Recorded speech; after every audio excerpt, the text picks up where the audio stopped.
This is my June wrap-up. I read 8 books this month. I'm not going to talk about the 9th book I read because it's by an author that I no longer support and don't want to promote at all, so I read 8 books. Hello! So for this video I was going to do like a June wrap-up book version first, and then I was thinking about doing a music version. Let me know if you're interested on seeing what kind of music I'm listening to for the month. I'd love to share my music and talk to you guys about that too, because my boyfriend's getting real tired of me listening to the same 10 songs on repeat. Sorry, Felix. Alright, so I read 8 physical books and 1 ebook, but we're not going to talk about the ebook because it's by an author that I no longer support, because some very serious allegations about his behavior in the workplace have been completely disgusting, and I just don't want anything to do with that. So I'm done talking about that author and anything he does and anything I read by him before I found that out. So we're just going to talk about 8 different books today. I'm going to start with the lowest ranked books that I have for this month and then work my way up to the best books that I read this month. I saw Books and Lala doing it this way on her channel, and I really like it that way. It kind of builds up the suspense more, so I'm going to try it. So it turns out I only rated my books 3 stars or 5 stars this month. So we're going to start with the 3 stars first.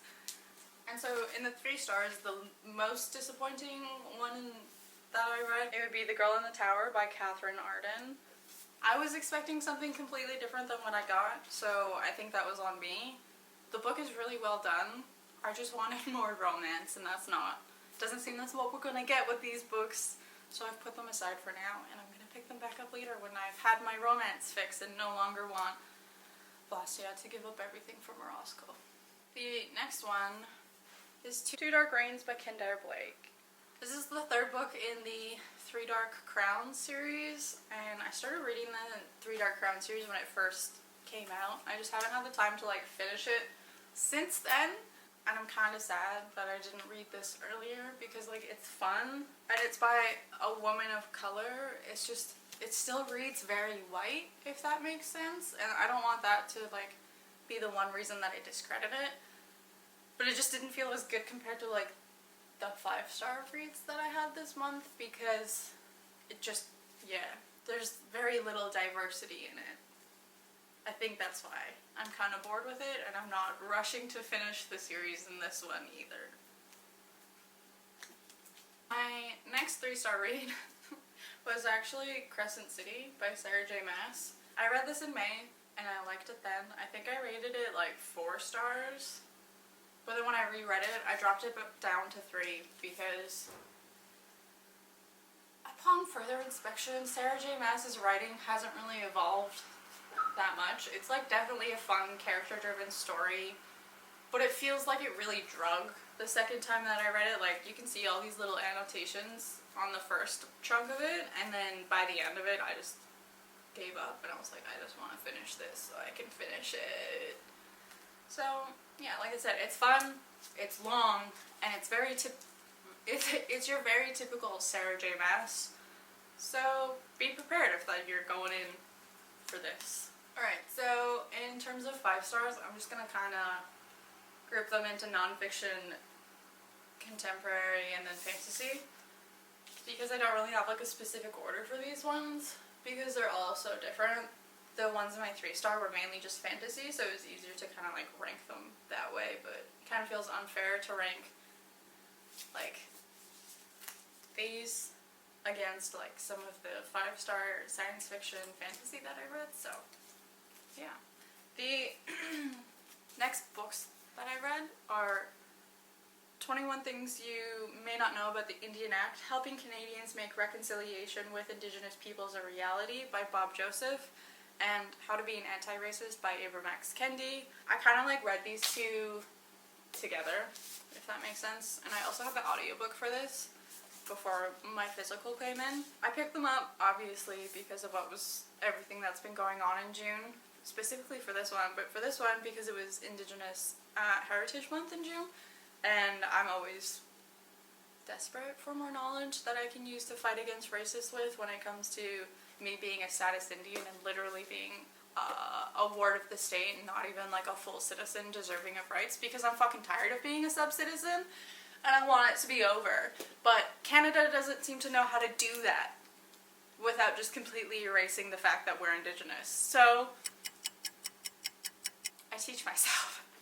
These were both very good. I cried a lot with both of them. They're both very triggering if you are a Black or Indigenous person, so be forewarned. None of these topics are fun. If you're a white person, please read these. You need to. Well, not just if you're white. If you're non-Black or Indigenous, please read these. Just, please.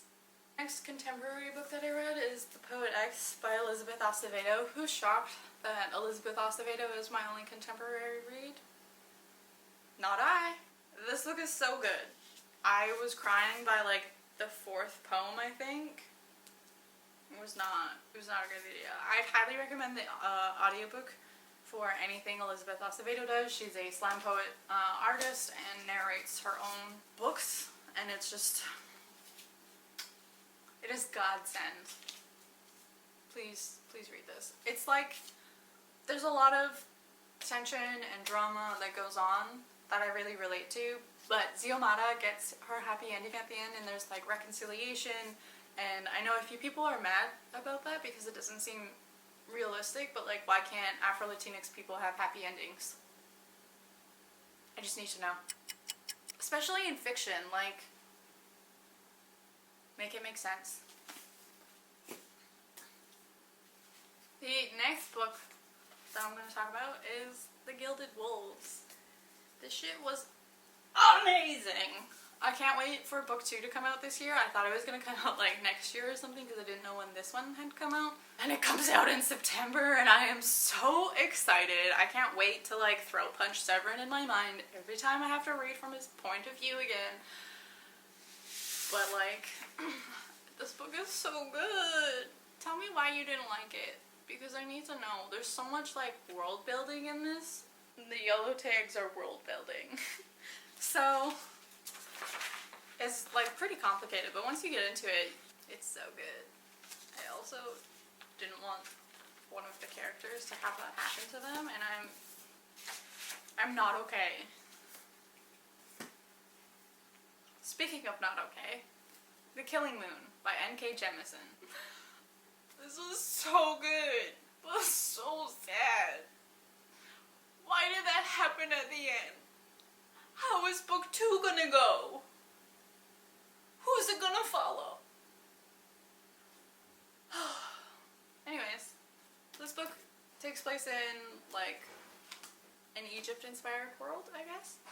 And there's like these priests that use dream blood magic and like are in charge of killing corrupt citizens. Like, it gets its orders from, like, the priests get their orders from like higher up, and then they just follow it out. And then the main character discovers like a conspiracy plot and is like, this is wrong! And then him and his little gay apprentice slowly resist their feelings for one another and fight corruption.